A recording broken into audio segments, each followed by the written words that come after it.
인격이 출중하고 타의 모범이 되며 성령 충만했던 한 훌륭한 성자가 있었습니다.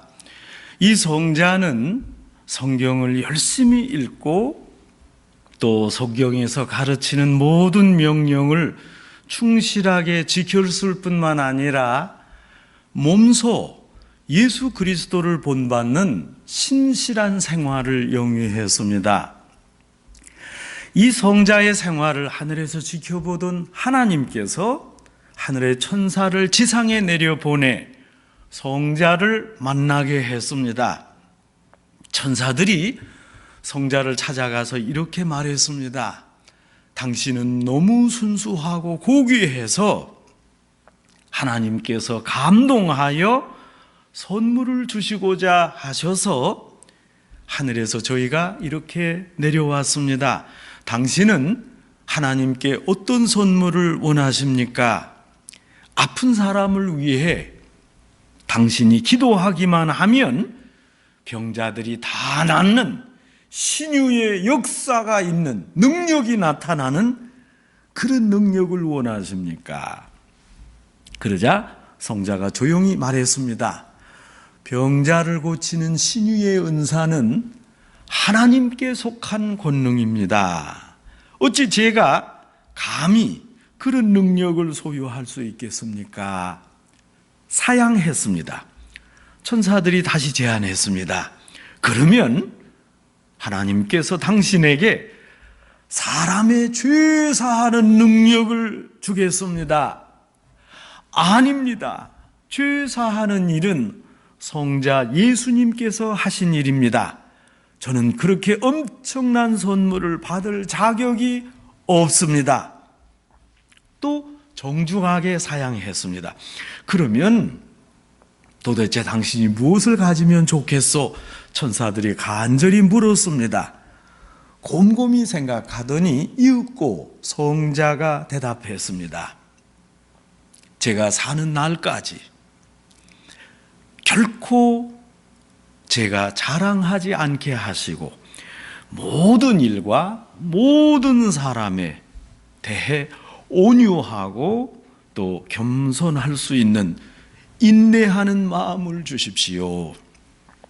이 성자의 훌륭함을 보고 하나님은 천사들을 통해 겸손도 선물로 주시고 인내도 주시고 죄 사하는 능력과 신유의 은사도 함께 주었습니다. 성도 여러분, 여러분은 얼마나 겸손하십니까?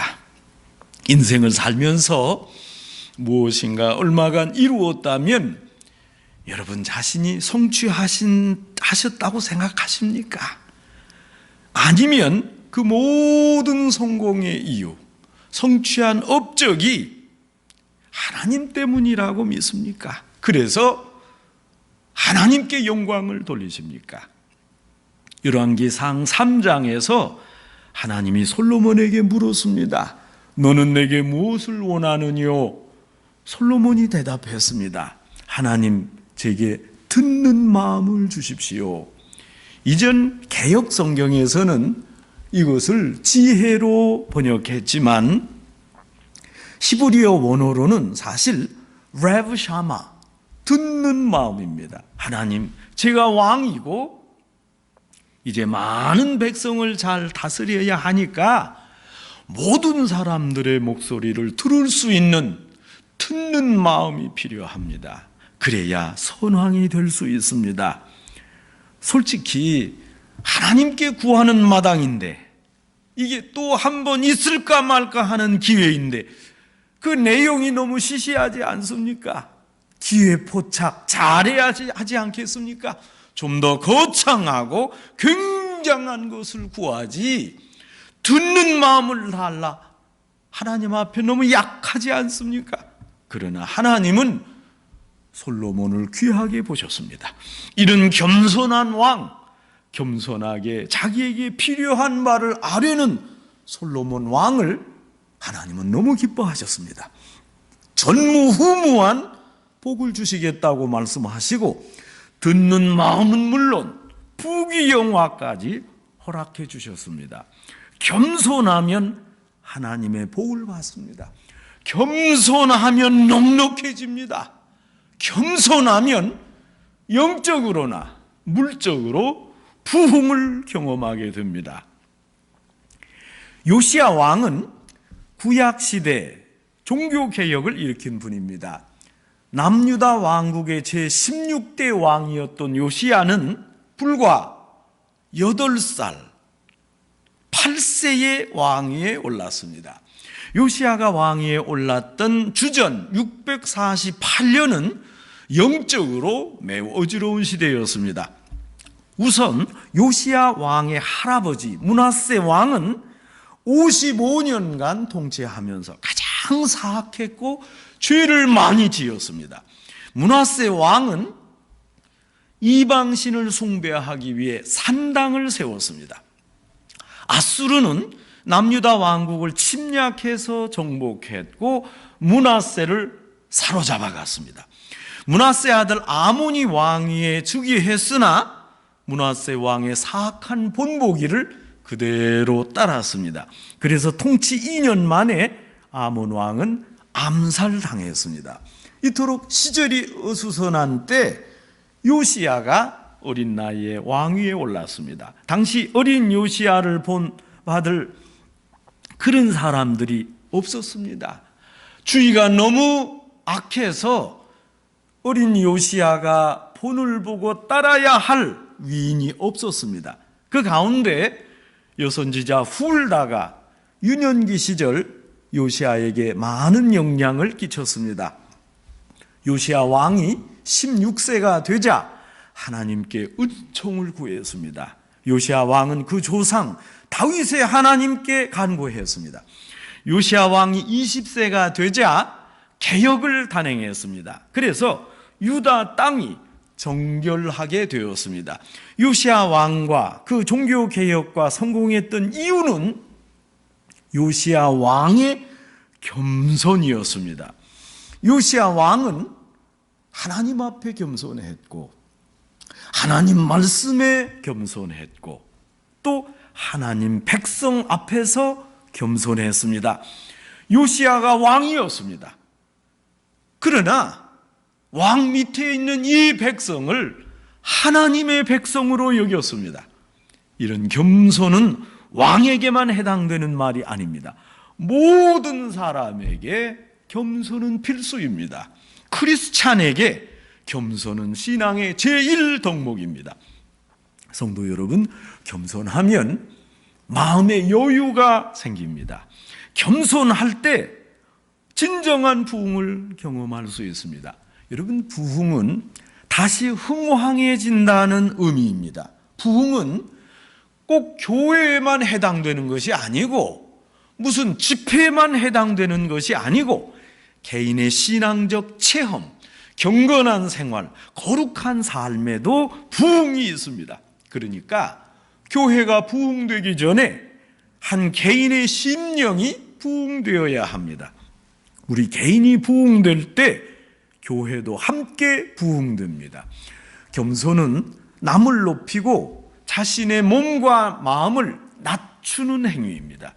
하나님은 마음이 겸손한 자의 소원을 들으시며 겸손한 자의 기도에 귀를 기울이십니다. 겸손한 자는 사람에게 겸손하기 전에 먼저 하나님께 겸손해야 합니다. 또 하나님께 겸손하려면 하나님의 말씀, 성경에 겸손한 자세를 가져야 합니다. 여러분, 성경에 겸손하다 하는 말은 성경 말씀의 권위를 인정하고 성경을 읽고 성경 지침대로 사는 것을 의미합니다. 하나님 앞에 겸손, 성경의 겸손, 사람에게 겸손, 이것은 다 연결된 말씀입니다. 우선 요시야 왕은 하나님 앞에 겸손했습니다. 그래서 절대 순종의 자세로 하나님이 금하시는, 하나님이 싫어하시는 모든 행위를 철저하게 이행하지 않았습니다. 요시야 왕은 하나님이 가장 멸시하는 이교도의 행습을 다 철폐했습니다. 금속 우상을 파괴해서 가루로 만들었습니다. 바알신과 해와 달, 하늘의 모든 별들에게 분향하는 자들을 물리치고 여호와의 전에서 아세라 상을 찍어내 버렸습니다. 또 아세라 상과 관련된 모든 나쁜 행습을 말끔하게 없앴습니다. 요시야 왕이 26세가 되던 해 성전을 수리하기 시작했습니다. 요시야 왕이 성전 수리뿐만 아니라 그 땅을 깨끗이 가다듬고 정결하게 복구했습니다. 여러분, 이것이 하나님 앞에 겸손했던 내용입니다. 하나님을 경배하는 일에 정성을 쏟고 하나님 만나는데 철저하게 준비했습니다. 요시야 왕은 하나님의 뜻을 헤아리며 하나님이 기뻐하는 일에 매진했습니다. 하나님의 하나님됨을 인정하고 하나님 앞에 엎드려 겸손했습니다. 하나님을 무시하는 사람, 교만한 사람은 부흥은커녕 망하게 됩니다. 가만히 보면 스스로 하나님이 되려 했던 이단자들이 역사적으로 많이 있었습니다. 여러분, 자칭 하나님이라 했던 독재자들도 많았습니다. 독재자 치고 이단자 치고 그 말로가 좋지 않습니다. 여러분, 사람이 만들었던 그 이상사회, 공산주의가 무너졌습니다. 여러분, 그 정신은 살아있다 하더라도 공산주의의 맹점은 하나님이 없다는 겁니다. 공산주의자들은 이상사회를 꿈꾸었으나 하나님 없는 인간 자기 나름의 유토피아, 가상의 사회를 그저 만든 겁니다. 인간이 만든 제도를 하나님의 위치에 올려놓았습니다. 하나님 저를 비키세요. 여기 공산주의 정신과 체제가 있습니다. 이렇게 했습니다. 당과 수령이 새로운 하나님이 되었습니다. 이렇게 얼토당토한 이데올로기가 하나님을 대체했습니다. 영적으로 해석하면 이런 교만 때문에 공산주의는 결국 그 짧은 시간 안에 종말을 맞이했습니다. 오래전 1970년대 북한에서 발행된 책 중에 김일성, 그분은 하나님, 이런 책자가 있습니다. 북한에서 전 세계에 배포했습니다. 한국어와 영어로 된 책입니다. 저는 이전에 공부할 때 제가 다니던 미국 대학 도서관에서 그 책을 직접 찾았습니다. 그리고 읽었습니다. 그 주된 내용은 김일성과 김정일을 우상화하는 겁니다. 그 책 서문에 이런 글귀가 있습니다. 전능하사 당과 인민을 영도하시는 김일성 주석님을 내가 믿사오며 그 외아들 김정일 동지를 믿사오니 이는 공산당으로 잉태하사. 여러분, 이거 어서 많이 듣던 구절 아닙니까? 사도신경을 변형해서 북한에 이롭도록 만든 것입니다. 저는 그 글을 읽고 깜짝 놀랐습니다. 저는 그때 이후로 북한을 위해 정말 많이 기도했습니다. 이렇게 교만하게 나라를 다스리다 보니까 정치가 곤두박질하고 경제가 어려워지고 온 국민이 굶어 죽는구나 생각했습니다. 여러분, 1970년대 북한의 경제가 한국을 앞질렀습니다. 교만은 패망의 선봉이라 잠언 16장 18절 말씀입니다. 교만은 망하고 겸손은 승리합니다. 사는 길은 오직 겸손한 자세를 갖는 것입니다. 요시야 왕은 하나님 앞에 겸손했습니다. 많은 권력과 특권을 가진 왕이었으나 하나님 앞에 엎드려 기도하며 하나님의 뜻을 간구했습니다. 요시야 왕은 또한 하나님 말씀 앞에 겸손했습니다. 요시야 왕의 명으로 성전을 수리하다가 대제사장 hil기야가 성전에서 율법책을 발견했습니다. 서기관 사반은 율법책을 가져다가 요시야 왕 앞에서 큰 소리로 읽었습니다. 그 옆에서 여선지자 훌다는 율법책 내용을 구체적으로 해석하며 왕에게 전했습니다. 이러는 중에 요시야 왕이 크게 회개했습니다. 여러분 한번 생각해 보세요. 만일 이때 발견된 율법책이 신명기였다면 그 책 낭송하는데 2-3시간 걸렸을 겁니다.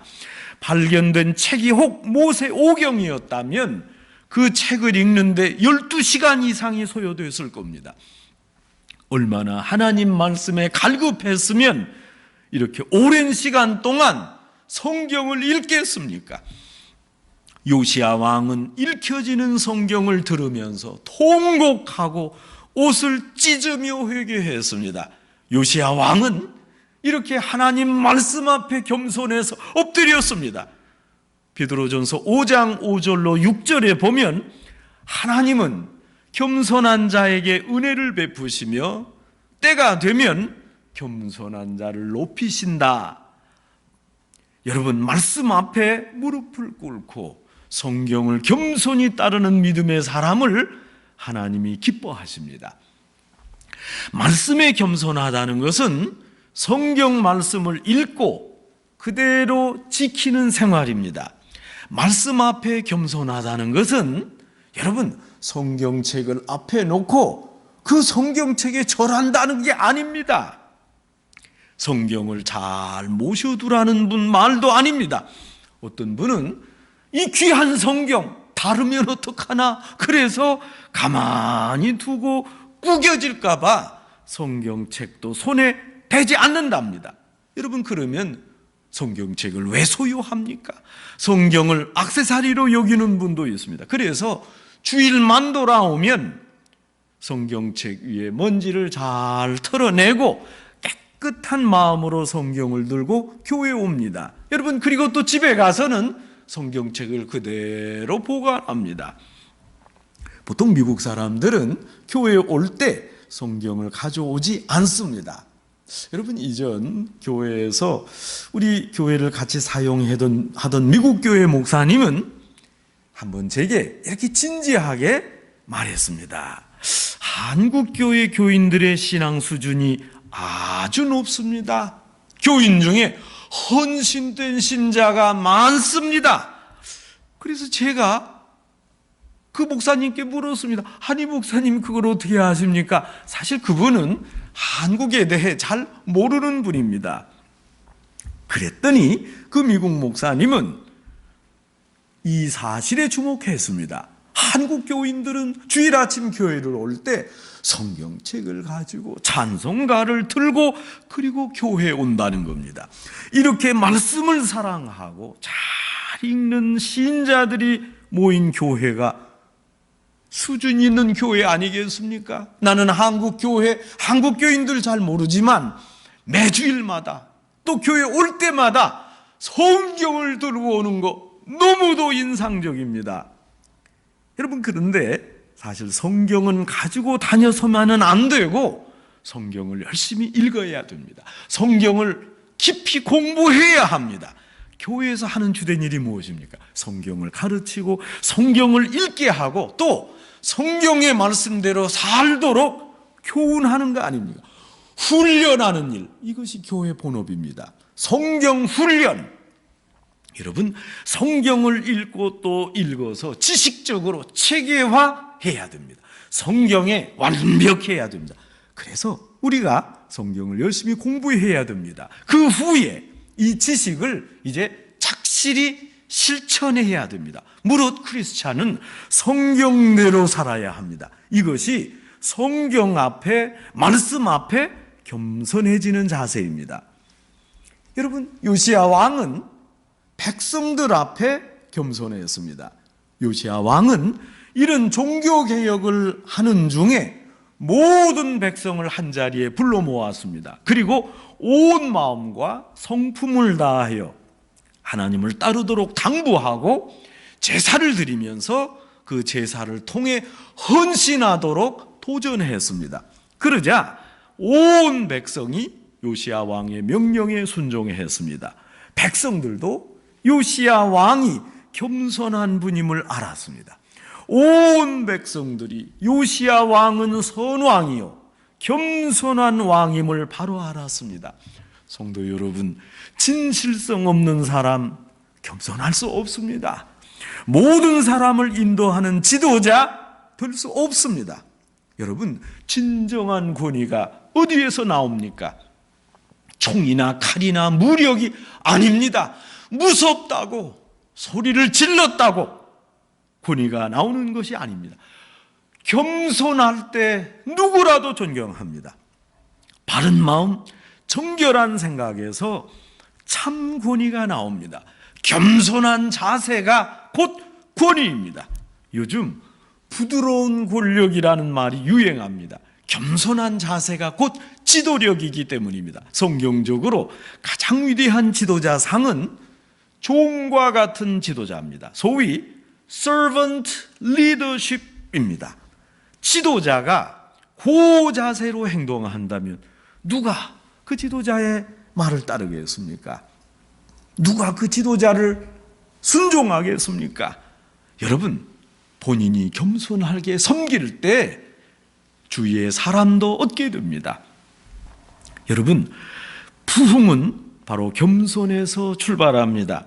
하나님의 교회가 흥왕하고 말씀이 살아나고 모든 성도의 기쁨이 충만한 부흥이 일어나려면 어디에서부터 출발해야 합니까? 그 부흥의 근본이 도대체 무엇입니까? 우리 자신의 겸손입니다. 하나님 앞에 겸손해야 됩니다. 하나님의 하나님됨을 고백하고 인정해야 합니다. 하나님 말씀 앞에 겸손해야 합니다. 읽은 말씀을 그대로 지키며 살아야 합니다. 언제나 말씀을 사모하는 마음을 가져야 합니다. 또 사람 앞에 겸손해야 합니다. 타인에게 본이 되고 그리고 우리가 더 낮아지고 섬겨야 하겠습니다. 성도 여러분, 산호세 중앙교회, 여러분 진정한 부흥을 원하십니까? 말로만 원하지 그 부흥의 첩경으로 여러분이 가십니까? 여러분 모두가 부흥을 원한다면 겸손하시기 바랍니다. 말씀 앞에, 하나님 앞에 겸손하기를 바랍니다. 이것이 오늘 성경이 알려주는 신앙적 원리입니다. 여러분이 우선 하나님 앞에 순종하세요. 또 말씀을 사모하기 바랍니다. 말씀을 열심히 읽고 말씀대로 사시기 바랍니다. 이웃의 본이 되는 삶을 살아야 합니다. 이렇게 생활하면 하나님께서 여러분과 여러분이 속해 있는 모든 장소마다 기쁨이 넘치고 또 축복이 강림하는 그런 부흥을 일으켜 주실 것입니다.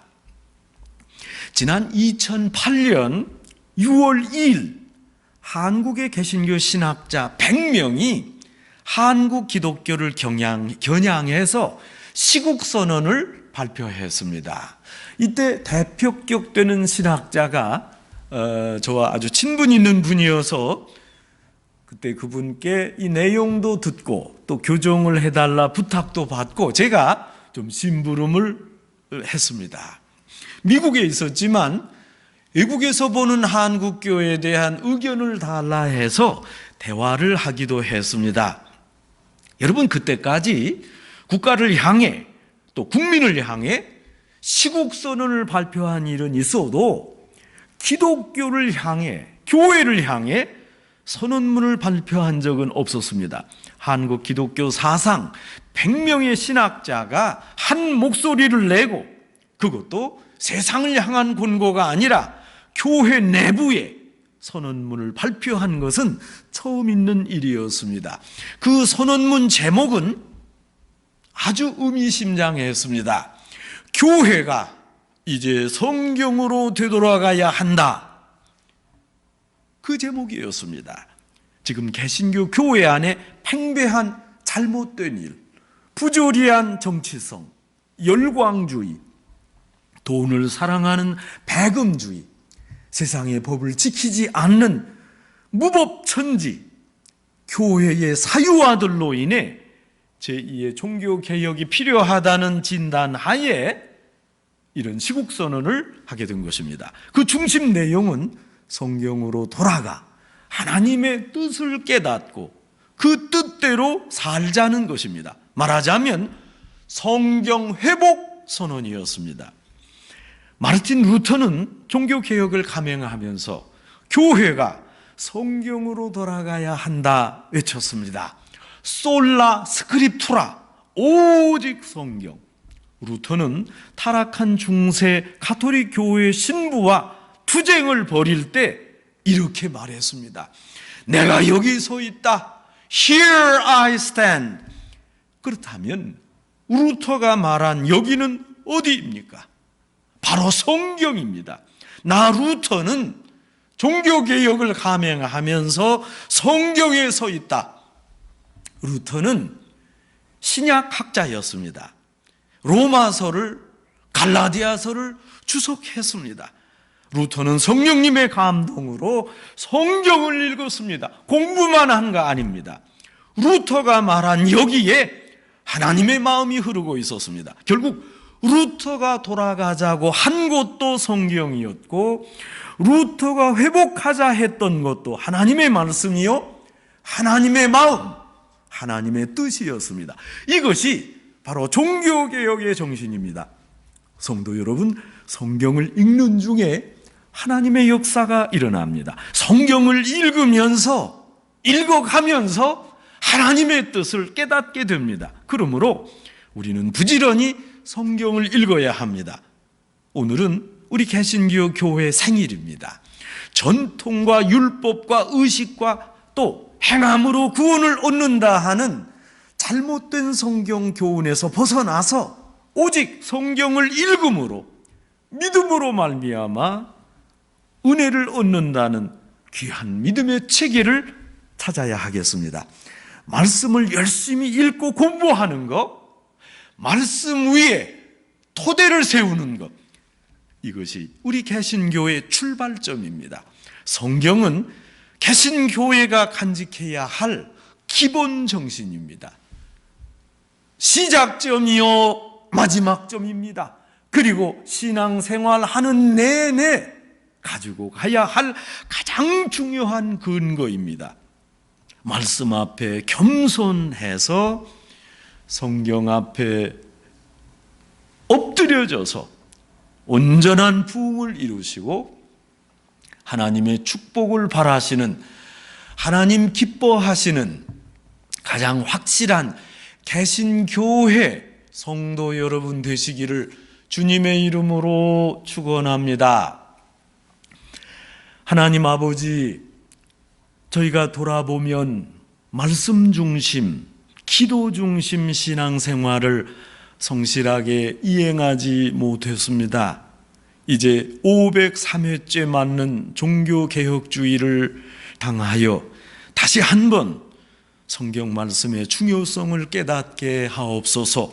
하나님과 말씀과 사람 앞에 겸손하여 말씀으로 돌아가 성경을 중시하여 저희 자신과 우리가 속한 이 귀한 하나님이 세워주신 산호세 중앙교회의 부흥을 이루게 하옵소서. 예수님의 이름으로 기도합니다. 아멘.